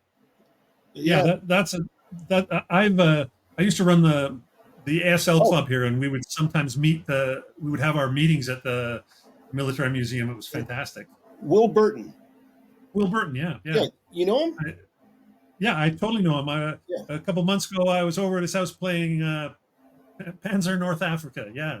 So when I was in Calgary in 2023, on the one day off I had from the knocking on doors, he had me over for dinner and we were playing Fires of Midway. It's a game I'd always wanted to play, but if so, by being there, I got to play it with him, and then we played it at Bottoscon the following fall, which is great. Will is a really happy gamer these days because he's recently retired, so he's got plenty of time in the daytime to play. The one you mentioned in Oregon, is that in Portland? No, it's I think it's in the Willamette Valley. It's not. It's kind of out in the middle. I don't want to say in the middle of nowhere, but it's not near. It's not near Portland. You got to go a little further south into Oregon. Okay. But if you look up Game More, Will's event is going to be in April. When he ran it last year, he ran it the month before Bottoscon, and I wanted to go, but I'm like, his dates are too close to my dates, and I only have so much time to devote, to take off time to go gaming, unfortunately. Right. Yeah. But this has been a fantastic hobby. I mean, I got into the hobby in 1977 when I was 9 years old. We moved, so I took a year and a half off the hobby because I didn't know anybody. But then when I'm in grade 6, I meet another kid who has a subscription to Aries magazine and Strategy and Tactics, and it's been no turning back since then. And I've made some of my best friendships with this hobby. I met people in California that I'm welcome to stay at their homes, and we come from all backgrounds, but our love of the hobby is what brings us together. And for the most part, we're able to overcome our differences and focus on what really unites us, which is our board games. It's a great way to spend time. I totally agree. There's something about this hobby where nobody talks about politics or religion at conventions. We talk about history and we talk about games, and that's what we're there to do. Exactly. I mean, I remember I was dating, my fiance was from Vietnam, and she never really appreciated my hobby. And she came out one year to my convention, and she looked around and she's like, "Rob, all these people, they pay you money to be here?" I'm like, "Well, yes." She goes, "Oh, gaming, good." But I mean, eventually, I got her to start playing King of Tokyo, and myself, her son, and her, we had some great times playing King of Tokyo, and it was a great way for her to practice her English. I mean, it's a great way to practice your social skills, mathematics, diplomacy, leadership, team building. Our hobby has it all. Yeah, I agree. Well, that's a good note to wrap it up on. It's been great finally to me. We've talked a little bit online, but it's great to finally see your face and meet you. I wish you all the best. And I will have to try to do better to look at your podcast. But I mean, it's about supporting the hobby, and you're doing great work. You're doing great work yourself, getting word out there to fellow Canadians and any North Americans who are checking in as well. And if you want to come down to Bottoscon one of these years, just give me a shout. You're always welcome. I'm in the next 2 or 3 years. I've got to make it out because it's Yeah, and I mean, why wouldn't I? Will's come down, I think, 2 years or 3 years in a row now. So he flies in. There's one guy, his friend Richard Taylor Smith. He drives down, but I mean, there's always people coming. So that you can always connect with somebody, and if you don't have a roommate, we'll find you a roommate. Yeah. All that's good. All well, right. Thanks again, and best of luck with the convention, and we'll talk to you soon. All right, Grant. Well, thank you very much. Have a good night. Take care. That guy could sell water to a fish. It's easy to see why his convention is so successful. Check out my newsletter or show notes for a link to the Bottoscon website and find out more about it. Newbie tips. As I gear up for another trip to a convention, I thought a few words on what it might be like for a newbie to consider going. It's a fairly nerve-wracking proposition the first time you go. Who will you play with? Will you get crushed by sharks? Will you know enough games to play? I get it. Walking through the door to a new convention still makes me a bit nervous. But there's plenty of ways to make it a bit easier. First up, no, you're not going to get sharked. Conventions are places where new players are always welcome. They're eager to help players learn new games and make sure you have a good time. They want you to become a long-term attendee of their convention, and they want you to be a long-term member of the hobby. So there's always somebody there looking to help newbies.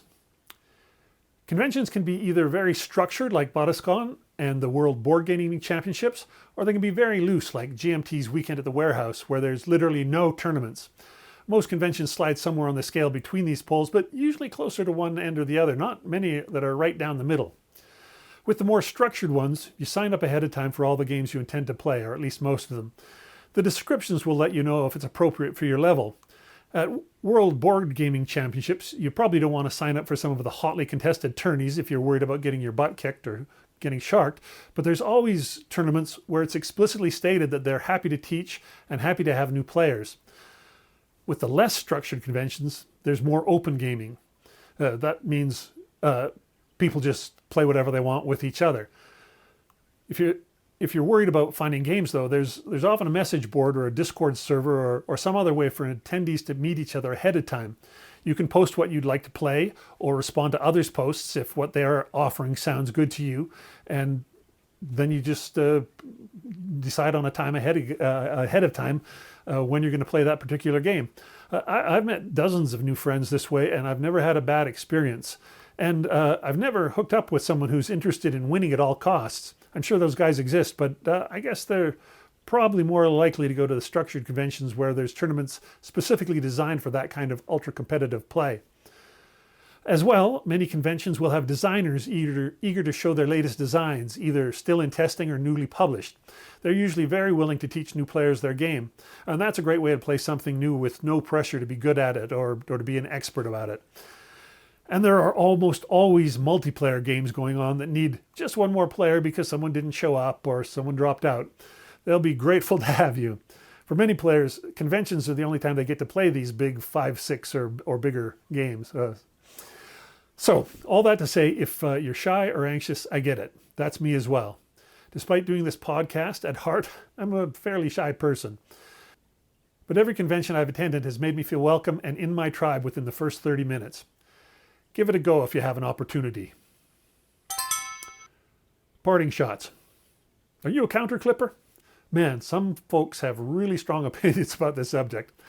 I was thinking about this as my Oregon Laminations Deluxe clipper gave up the ghost recently, and I had to decide if I wanted to replace it.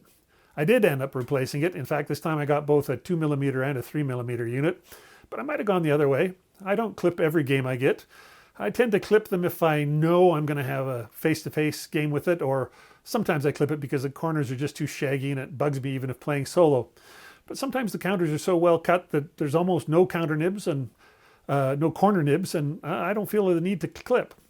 I do like the look of cut corners, but man, it's a lot of work for some of those larger games.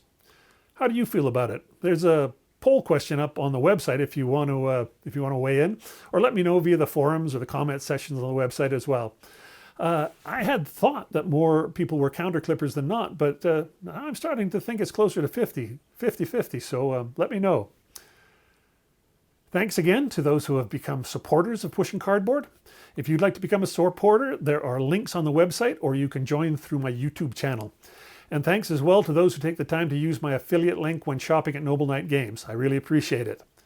Special thanks to my patrons David S. and Michael S., my first 2 monthly patrons, and to the supporter who recently sent me a generous donation without announcing it, accompanied by a simple note that said, "Love your podcast and enjoy listening, want to keep it going." Much appreciated. I mean, if I don't hear back on the website, this is the best way to hear back. I can't say how surprised I was. Thanks very much. Well, that's it for another episode of Pushing Cardboard. If you're watching this on YouTube, please like and subscribe and whatever else they let you do there. If you're listening on the podcast, look for the newsletter with links to everything I've talked about today. And until next time, keep pushing that cardboard.